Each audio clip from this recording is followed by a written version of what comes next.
"Come pick up your useless daughter. I don't want her anymore."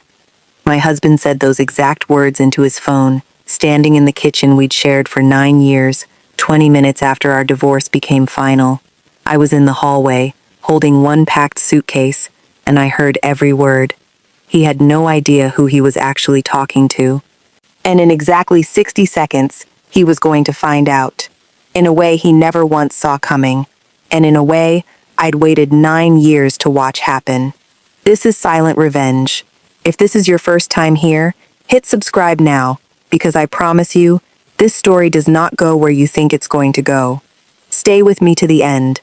I'm Ines Calloway. I'm 34 years old, and I want to start this story where it actually starts. Not with the phone call, but with the 9 years that made that phone call land the way it did. I've worked as a trauma nurse for 11 years now, the kind of work that trains you to stay calm in exactly the moments when panic would feel most natural. You learn, in that job, to read a room in seconds, to know the difference between a crisis that needs your loudest voice and one that needs your steadiest hands. I bring that same instinct into telling you this story because everything that happened in that kitchen, 9 years into my marriage, tested every bit of composure that job had ever taught me. My father left when I was 6, and my mother built Callaway Maritime largely as a single parent from that point forward, which meant my childhood understanding of family had always centered entirely on her, without any second parent context that might have naturally forced conversations about her career into the ordinary rhythms of dinner parties or school events. I grew up watching her leave before dawn and come home well after dark, understanding, in the vague way children understand things, that she was building something important, without ever having a clear picture of exactly how large that something actually was. I met Grant Aldridge 9 years ago, when I was 25, and working overnight shifts as a trauma nurse at a hospital downtown. He came in one night with his father, who'd suffered a serious cardiac event, and I was the nurse assigned to their case for 3 straight days. I watched Grant sit beside that hospital bed for hours at a stretch, exhausted, scared, holding his father's hand through the worst nights of his life. I fell for him in that hospital room, not because he swept me off my feet, but because I watched him love someone through the hardest thing either of us had faced up to that point. And I thought, foolishly maybe, that a man who showed up like that for his father would show up like that for me too. I remember specific details from those 3 days that I've turned over many times since.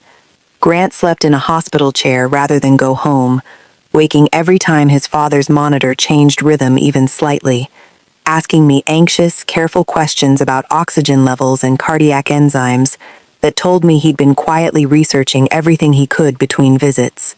On the second night, exhausted past the point of composure, he broke down crying in the hallway outside his father's room, and I sat with him for 20 minutes on my break, not because it was part of my job, but because something in his raw, unguarded fear moved me in a way I hadn't expected. He asked for my number the day his father was discharged, 3 days later, and I gave it to him without a second thought, carrying with me the version of him I'd watched in that hospital room, the version I'd spend years afterward trying to reconcile with who he eventually became. We married 2 years later, and I want you to understand the shape of what we actually built together, because it matters enormously to everything that came next. Grant was finishing his MBA when we met, still years from any real career, and I was the one who kept us afloat for the first 3 years of our marriage on a nurse's salary, while he studied, worked unpaid internships, and slowly built the resume that eventually got him into banking. I picked up extra shifts. I sat with him at 2 in the morning when he panicked about exams. I was there, exactly the way he'd been there for his father, when it was his turn to need someone. One particular stretch of those early years shaped how deeply I believed in what we were building together. During our second year of marriage, I suffered a miscarriage at 14 weeks, a loss that devastated both of us in ways neither of us fully knew how to process at the time. Grant took 2 weeks away from his internship without pay to stay home with me, cooking meals I couldn't bring myself to make, sitting with me through nights I couldn't sleep, never once making me feel like my grief was an inconvenience to whatever career momentum he was trying to build. I remember thinking, during that stretch, that we'd survive something together that would bond us permanently, that a man who showed up for me like that in the worst weeks of my life could never become someone who'd one day call me useless over a speakerphone. There was another stretch, in our third year, when Grant's student loan payments came due before his internship converted to a paid position, and I quietly took on a second per diem job at a different hospital, working nearly 70 hours some weeks to make sure we didn't fall behind. I never once told him how exhausted I actually was during that stretch, because I understood, or thought I understood, that we were building something together, that his eventual success would be as much mine as his, earned jointly through years of exactly this kind of sacrifice. I remember one specific night during that stretch, coming home at 6 in the morning after a double shift, finding Grant already awake, studying at the kitchen table, and him looking up at me with something I mistook, at the time, for genuine gratitude. "I don't know how you do this," he said.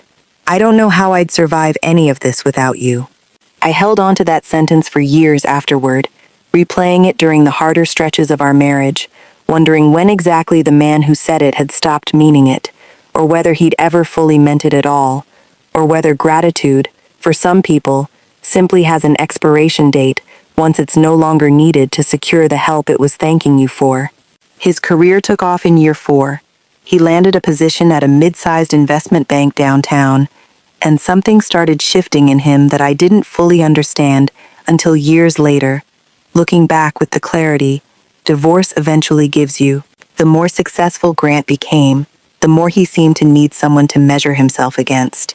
And somewhere along the way, without my ever noticing the exact moment it happened, that someone became me. Here's what I want you to sit with for a second, because this is the part of the story most people skip past too fast. 9 years. 9 years of me showing up for him, exactly the way he'd shown up for his father in that hospital room. 9 years of building a life, a home, an entire history together. And somewhere in the middle of all of it, Grant decided I was something he'd outgrown. I want to mention a conversation with a close friend, a fellow nurse named Priyanka who'd worked beside me for nearly 6 years, because she was one of the only people who ever named what she saw happening to me plainly, rather than simply sympathizing after the fact. About 2 years before the divorce, over drinks after a hard shift, she asked me directly why I let Grant introduce me the way he did at his firm's events. I gave her some version of the excuses I'd been telling myself for years. That he didn't mean it the way it sounded. That his career stress made him say things he didn't fully think through. That it wasn't worth the argument it would take to correct him every single time. "Ines," she said, setting down her glass, "you ran a code on a 19-year-old kid last week and brought him back after 4 minutes with no pulse. You've saved more lives than most people will ever come close to touching. If you can hold that kind of composure in a trauma bay, you can hold a conversation with your own husband about how he talks about you in public. I think the real question isn't whether you can. I think it's whether some part of you has started believing what he's telling everyone else." I didn't have a good answer for her that night, and I remember driving home turning her question over for weeks afterward, unable to fully shake it, though it would still be nearly 2 more years before I finally acted on what she'd already seen so clearly. I want to describe one more moment from those years, because it stayed with me more than almost any other memory from that period. About a year before the divorce, I cared for an elderly patient named Mr. Foster, who'd coded twice in one night before I finally stabilized him. His daughter, arriving at 4 in the morning, found me still at his bedside, and she held my hands and told me, through tears, that I'd given her father back to her, that she'd never once be able to repay what I'd done that night. I remember her exact words because I've thought about them so often since. "You're the reason I still have him," she said, gripping my hand so tightly it left an impression I could still feel hours later. "Whatever they're paying you, it isn't enough. Not for this." I drove home that morning, exhausted and genuinely proud, replaying her words the entire drive, feeling, for those 45 minutes, entirely certain of my own worth in a way I rarely let myself feel outside of work. I remember telling Grant about it over breakfast, watching him nod along while checking his phone, offering nothing more than a distracted, "That's great, babe," before moving on to discuss his own schedule for the day. I sat there, in that silence, feeling the exact gap between how a stranger's daughter had just looked at me and how my own husband couldn't manage 5 minutes of genuine attention for the same story. The dismissiveness crept in slowly enough that I kept excusing it. A comment here about how I could have done more with my nursing career. A comment there about how his colleagues' wives had real careers in finance or law. By year 7, he'd started introducing me at his firm's events as, "My wife, she's in healthcare," a description so flattened it erased everything I actually did, the codes I'd run, the lives I'd helped save on nights he never once asked about. A few more specific moments across those years matter to understanding exactly how gradual and insidious this pattern actually was. At a dinner with Grant's parents 4 years into our marriage, his father, the same man I'd nursed back from that cardiac event, asked me warmly about a difficult case I'd mentioned earlier, genuinely curious about the details, and Grant interrupted before I could finish answering, steering the conversation back toward his own recent promotion, a redirection so smooth, I almost didn't register it as deliberate the first several times it happened. At our 5th anniversary dinner, I raised a toast mentioning, lightly, that we'd built our whole life together starting from nothing, and Grant corrected me, in front of the waiter, saying, "I think I built most of it, Ines. You just supported along the way," a comment that landed like a slap, even though his tone stayed perfectly pleasant. The specific comment I remember most clearly came 18 months ago, at his firm's holiday party. A senior partner asked me directly what I did, and before I could answer, Grant said, "Oh, she's a nurse. Nothing too demanding, just shift work," in front of 6 people whose approval clearly mattered more to him than my 9 years of actual expertise. I stood there holding a glass of champagne, and I understood in that exact moment that the man I'd nursed his own father back from the edge of death was now embarrassed by the fact that I did that same work for strangers every single night. I want to mention one more incident because it happened only 3 months before the divorce and told me, more clearly than anything else, exactly how far Grant's contempt had traveled. A younger nurse on my unit, freshly graduated, had asked to shadow me for a week, specifically because a supervisor had recommended me as one of the sharpest clinical minds on the floor. I mentioned this, proudly, at dinner one evening, and Grant's only response was to ask whether the extra mentoring hours would affect my ability to handle the household stuff that week, a question that reduced 9 years of professional respect from my own colleagues into a scheduling inconvenience for him. If you've ever built something real with someone and watched them slowly stop seeing it, stay with me, because what happens next in this story is exactly what you've been waiting to hear. The fight that finally ended it explains exactly how we got to that phone call. It started over something small, whose turn it was to handle the dishes, of all things, and it escalated, the way these things do when 9 years of unspoken resentment finally have nowhere else to go. Grant said things that night I don't think even he expected to say out loud. That he'd married beneath himself. That he'd been carrying our marriage financially and emotionally for years, conveniently forgetting the 3 years I'd carried us both while he finished school. That he was tired of waiting for me to become someone worth the life he now had. More of that fight clarified something I'd been avoiding facing for years.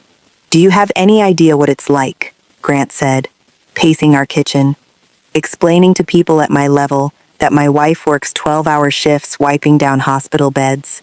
"Do you know how that sounds at the country club, Ines?"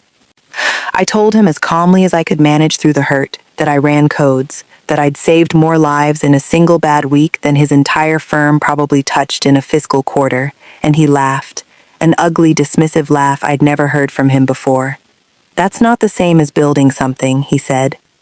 "You show up and do a job.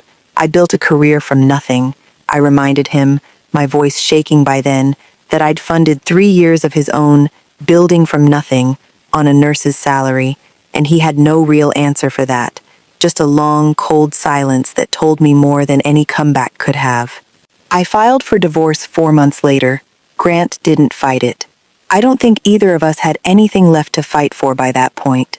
Now here's where it gets interesting, so stay with me. Because everything that happened after the papers were signed is the part of this story that made me want to tell it at all.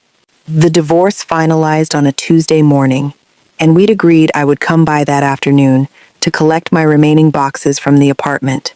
One final, civil errand before we never had to see each other again. Grant met me at the door, already irritated, and within minutes, a disagreement over a bookshelf turned into something considerably uglier. "You know what?" he said, his voice rising. "I don't even know why I'm being civil about this. You were never what I actually deserved, and I'm done pretending otherwise now that the papers are signed." I didn't answer him. I think my silence made it worse, because he grabbed his phone with a kind of theatrical fury I'd genuinely never seen from him before. "I'm calling your mother," he said. "Someone needs to come deal with you, because clearly I've been carrying that weight alone for 9 years.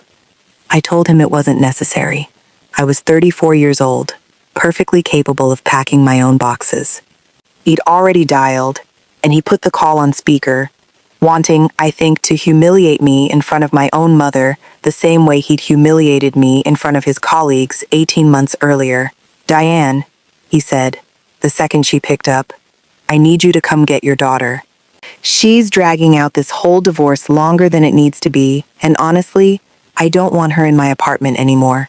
Come pick up your useless daughter. I don't want her anymore."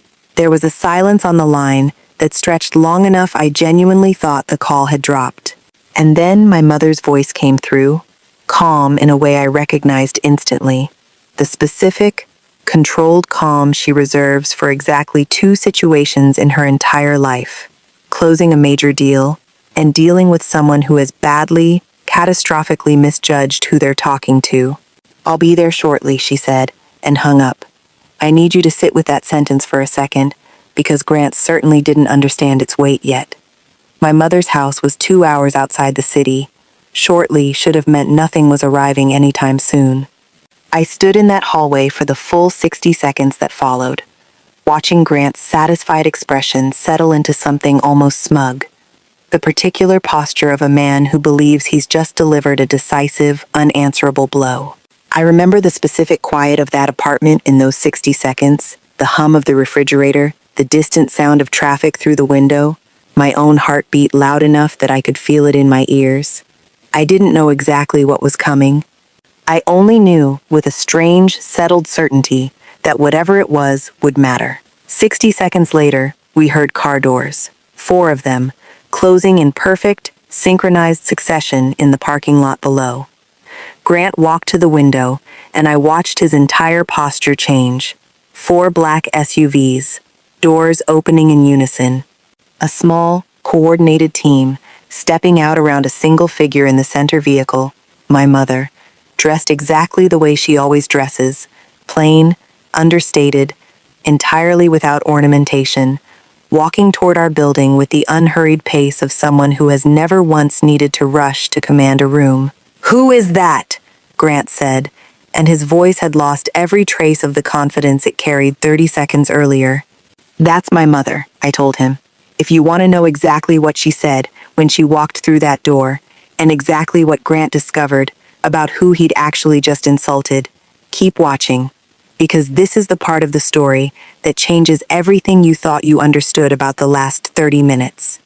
My mother came inside alone, her team waiting by the vehicles, and the silence that fell over that apartment the second she stepped through the door has stayed with me since. She didn't rush to me. She didn't raise her voice. She simply stood there for a moment, taking in my half-packed boxes, Grant's flushed, defensive posture, the wreckage of 9 years ending in one afternoon. "Grant," she said finally, "I don't believe we've properly met. Not really, in 9 years." "Mrs. Calloway," Grant said, some of his bravado already draining out of his voice. "I didn't realize you'd be bringing. Is that your security team?" "Some of it," she said. I was 20 minutes away finishing a contract negotiation when Enos's call came through. It seemed simpler to bring everyone along than send them back to the office first. "A contract negotiation," Grant repeated slowly, and I watched something shift in his face. confusion sliding toward a specific, dawning unease. "I run a shipping and logistics company," my mother said, her tone as mild as if she were explaining anything else entirely ordinary. "Callaway Maritime Group. You may have heard of it, given your line of work. We handle freight logistics for several firms your own bank has financed, including, I believe, a fairly significant deal your firm is currently trying to close before the end of the quarter." I watched Grant's face go through a transformation I'll remember for the rest of my life. His bank had spent 6 months courting Callaway Maritime Group as a client. It was the deal his entire quarter was built around. The promotion he'd been chasing for over a year depended on it. You're Callaway Maritime," he said, his voice smaller than I'd ever heard it. "That's your company." "It is," my mother said. "And 20 minutes ago, you called me to tell me my daughter is useless and that you no longer want her. I'm not here to discuss your firm's pending contract, Grant. I came because you called me about my daughter, exactly as you asked. But I won't pretend the timing of that call hasn't given me a very clear picture of exactly what kind of man my daughter spent 9 years married to." Grant opened his mouth. Nothing came out. He tried again. "Mrs. Callaway, I think there's been some kind of misunderstanding. I didn't mean it the way it—" "I heard exactly what you said," my mother said, cutting him off without raising her voice even slightly. "You said it on speaker, specifically so I would hear it. There isn't much room for reinterpretation." One more exchange from that afternoon revealed something about Grant I hadn't fully understood until I watched it happen in front of me. He turned to me, almost pleading, and said, "Ines, you have to have known your mother was— Yitter, why didn't you ever tell me any of this?" I looked at him for a long moment before answering. "I told you she worked in shipping 9 years ago, on our 3rd date," I said. "You decided, on your own, that meant something small. I never once lied to you, Grant. You just never asked a single follow-up question in 9 years, because you'd already decided my family, like me, wasn't worth the curiosity." I finished packing my boxes over the next 20 minutes, while Grant hovered nervously nearby, attempting small, transparent overtures toward my mother that she met with nothing but brief, polite indifference. Here's what happened in the weeks after, and this is honestly the part people ask me to tell twice. My mother didn't sabotage Grant's deal out of spite. She's built 30 years of business credibility on never letting personal grievance override professional judgment. What she did instead was quieter and far more devastating. She simply requested that a different relationship manager at Grant's bank take over her company's account, citing a conflict of interest with the client's family. The request was granted within days. Grant, who'd built his entire quarter around closing that deal personally, watched a colleague close it instead, and watched that colleague get the promotion that was supposed to be his. I want to mention one more relationship that shifted in an unexpected way after that afternoon. My relationship with Grant's father, the same man whose hospital bed had brought Grant and me together 9 years earlier. He called me himself, about 2 months after the divorce, and I almost didn't answer, uncertain what there was left to say between us. He told me, in a voice that carried real shame, that he'd heard the full story from his wife, and that it had forced him to reckon with something he'd apparently suspected, but never confronted directly. "I watched you save my life in that hospital," he said. "I watched my own son grow careless with you over the years, the exact kind of carelessness his mother and I never should have let take root. And I said nothing, because it felt easier not to interfere. I'm sorry for that silence, Ines. You deserved better from all of us, not just from him." I told him I appreciated the call, and I meant it.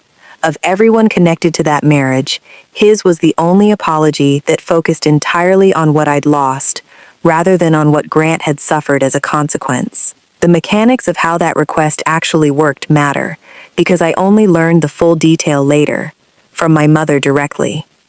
She hadn't even needed to explain the situation in depth. She'd simply told the bank's senior relationship director, in a brief, professional email, that she'd prefer a different point of contact going forward, given a personal matter involving the current relationship manager, language vague enough to raise no formal red flags, but specific enough that the bank's leadership, eager not to jeopardize a client this significant, reassigned the account within 48 hours without asking a single follow-up question.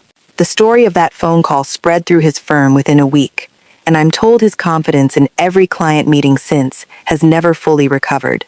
I learned this secondhand through a former nursing school classmate whose husband happened to work 2 floors above Grant at the same firm. She told me that colleagues had started referring to the incident, half joking, as the Callaway call, and that Grant had grown visibly more hesitant in pitch meetings, second-guessing decisions he'd once made instantly. It's like everyone finally saw the version of him you must have been living with for years, she told me. Once people know what someone's actually capable of saying, they can't unknow it. I also learned that Grant's parents heard some version of the story, likely through the same social circles that carried it through his firm. His mother called me directly about 6 weeks after the divorce, in a conversation I hadn't expected. She apologized, somewhat awkwardly, telling me she'd raised him better than that, though I noticed, listening to her, the same quiet surprise at my mother's actual status that Grant himself had displayed, as though the revelation of wealth mattered more to her apology than the underlying cruelty ever had. I thanked her for calling, but kept the conversation brief. I want to mention the colleague who ultimately closed the Callaway Maritime deal in Grant's place, a woman named Foster Whitlock who'd worked alongside Grant for nearly 4 years without ever once, according to my nursing school classmate, receiving the same visibility or advancement opportunities he had.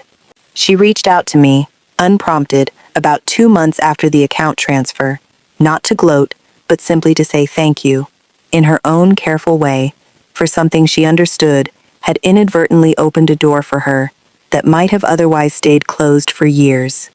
I don't know the full story of what happened, she wrote, and I don't need to. I just wanted you to know the account is in careful hands and that whatever happened, some good came out of it for at least one person who's been waiting a long time for a chance like this.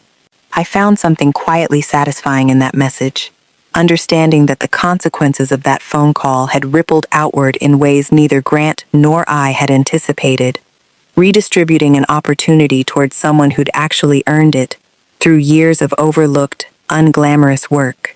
As for me, I left nursing 8 months ago, not because Grant ever once made me feel small enough to quit, but because caring for my mother through a health scare that same year reminded me how much I wanted to be closer to family, doing work that let me build something, rather than simply respond to emergencies.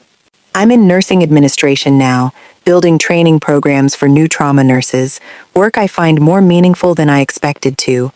I designed a mentorship program for first-year trauma nurses that's since been adopted by 2 other hospitals in the region, pairing new graduates with experienced clinicians the way I once trained newer nurses informally on my own unit. I gave a presentation on that program at a regional nursing conference 4 months ago, the first time in my career I'd stood in front of a room of professional peers and talked about work I'd built entirely on my own terms, without a single thought about whether it would sound impressive enough at someone else's holiday party. That conference presentation mattered to me in a way I hadn't fully anticipated. I'd been nervous for weeks beforehand, the specific nervousness of someone unused to being the person at the podium rather than the person quietly doing the work in the background. Standing up there, walking a room of 200 nurses and administrators through the retention data our mentorship program had produced, a 14% reduction in first-year burnout, measurable improvements in patient outcomes on units that adopted it, I felt something I hadn't felt in years of marriage to Grant. The specific, uncomplicated pride of building something entirely my own, evaluated purely on its actual merit by people who had no reason to flatter me and every reason to ask hard questions if the data didn't hold up. It did hold up. I answered every question that came, and I drove home that night feeling more like myself than I had in longer than I wanted to admit. Grant reached out to me himself, about 3 months after the divorce, a single text message asking if we could talk. I agreed to a short phone call, more out of curiosity than any lingering attachment, and Grant spent most of it apologizing, haltingly, for the specific words he'd used that afternoon, though I noticed, listening carefully, that his apology focused almost entirely on the professional consequences he'd suffered, rather than on the underlying cruelty of what he'd actually said. "I lost the promotion," he told me. "I lost the deal. People at the firm look at me differently now. I know I said something awful, and I'm sorry, but I think I've paid for it enough at this point. Don't you?" I told him, as evenly as I could manage, that I didn't think the measure of whether an apology was sincere had much to do with how much the apologizer had personally suffered as a consequence. "You're sorry you lost the deal, Grant," I said. "I'm not sure you're actually sorry for what you said to me, or for 9 years of comments before that phone call ever happened. Those are different kinds of sorry, and I think you owe yourself some honest reflection on which one you're actually offering." He didn't have a ready response for that, and the call ended shortly afterward, the last real conversation we've had since. My relationship with my mother has shifted considerably in the months since as well, one of the more unexpected outcomes of this entire experience. We'd always had a loving relationship, but a somewhat distant one, shaped by her demanding career and my own instinct, built up over years, to keep some polite distance from the scale of what she'd built. Since the divorce, we've started having dinner together most Sunday evenings, something neither of us had prioritized in years, and I've found myself genuinely curious, for the first time in my adult life, about the details of her work rather than deliberately keeping it at arm's length. She's told me stories about her own early struggles building the company that I'd never once heard before, and I've come to understand her, finally, as a whole person rather than simply the quiet, understated figure I'd grown up alongside without ever fully knowing. I asked her once, over one of those Sunday dinners, why she'd never once pressured me to correct Grant's assumptions about her over the years. "It was never mine to correct," she told me. "You get to decide, always, how much of my life becomes part of your own story with someone. I raised you to make your own choices about that, even when I could see, more clearly than you probably realized, exactly where some of those choices were leading." I asked her whether she'd known, before that phone call, how badly things had deteriorated between Grant and me. She was quiet for a moment before answering. "I suspected," she said. "Mothers usually do. I waited for you to tell me in your own time, because I've learned, over many years running a company full of people who needed to arrive at hard truths on their own schedule, that pushing someone toward a realization before they're ready rarely helps them get there any faster." I think about that phone call often, the exact confidence in Grant's voice when he told my mother to come collect her useless daughter, certain he held every advantage in the room. What strikes me most, looking back, is that my mother never once needed to raise her voice to correct 9 years of his condescension. She just showed up, exactly as asked, and let the truth speak for itself.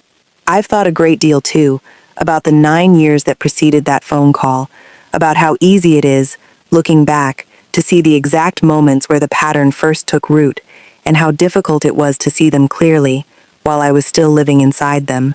I don't think Grant set out, on our third date, to eventually become a man who'd call his own wife useless in front of her mother. I think success did something to him gradually, over years, that neither of us fully understood until it had already reshaped the entire structure of how he saw the two of us relative to each other. I don't say that to excuse what he did. I say it because I think it's worth naming honestly, for anyone watching this who recognizes some version of that same slow drift in their own relationship. The cruelty rarely arrives all at once. It accumulates, one small dismissal at a time, until one day it's standing in your kitchen, fully formed, saying something you never once thought you'd hear from someone who used to sleep in a hospital chair just to be near you. I turned 35 last month, and my mother hosted a small dinner at her house, the same understated house she's lived in for over a decade, despite easily being able to afford something considerably grander. A handful of colleagues from my new work came, along with my old nursing school classmate and her husband, and watching my mother move through that evening, refilling wine glasses herself, rather than letting any staff handle it, laughing easily with people who had no idea, until they learned it secondhand, exactly what she'd built over 30 years. I understood something about the specific kind of freedom her understated life actually offered her. The freedom to know, with total certainty that everyone in that room genuinely liked her for reasons that had nothing to do with what she could do for them. I want that same freedom for myself, going forward, and I think, finally, 9 years and one phone call later, I'm actually building it. If you've ever given someone 9 years of yourself and watched them decide, at the end of it, that you were never enough, I hope you remember this. The people who actually know your worth don't need to announce it. They just show up, once, at exactly the right moment, and the whole room finally understands what you were made of the entire time. Thank you for spending this time with me. Tell me in the comments, has anyone ever underestimated you the way Grant underestimated us both? And if you haven't already, subscribe to Silent Revenge. New stories go up every week, and I promise you don't want to miss the next one. I'll see you there.